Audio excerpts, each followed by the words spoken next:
Et partons donc tout de suite pour Marseille où le feu d'une violence inouïe est aux portes de la deuxième ville de France. Un incendie parti ce matin de la commune voisine des Pennes-Mirabeau touche désormais le 16e arrondissement de Marseille dans les quartiers nord. Le trafic aérien est à l'arrêt, l'autoroute A55 fermée, 750 hectares désormais parcourus par les flammes, attisés par un vent violent. Stéphane Burgat est le correspondant d'Europe 1 sur place. Bonsoir Stéphane. Bonsoir Pierre, bonsoir à tous. Et la situation sur place est très complexe.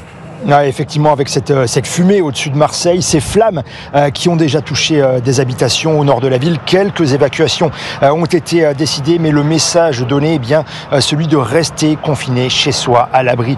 Il faut dire que la circulation dans la ville est tout simplement chaotique en raison de la fermeture de cette autoroute. C'est pourquoi le maire Benoît Payan appelle les habitants à ne pas céder à la panique. Écoutez. Moi, je veux rester très prudent. Je veux rassurer les Marseillais en leur disant qu'on est là. Il faut qu'ils restent prudents, c'est-à-dire on évite de prendre la voiture pour ne pas engorger le réseau routier. Quand on est dans le 16e, on reste confiné. C'est une guérilla que mène le bataillon de marins-pompiers. Ils ont les lances à la main et ils sont au contact du feu pour protéger les habitantes et les habitants de la ville de Marseille. Les forces sur place sont considérables. 720 sapeurs et marins-pompiers sont déployés avec des renforts qui arrivent encore ce soir. On peut en voir venir de Lozère notamment et de nombreux moyens aériens. Le balai des avions, des hélicoptères bombardiers d'eau est incessant, ce qui rend le préfet Georges-François Leclerc optimiste quant à l'évolution de cet incendie. On ne peut pas dire que la situation est figée, la situation est maîtrisée.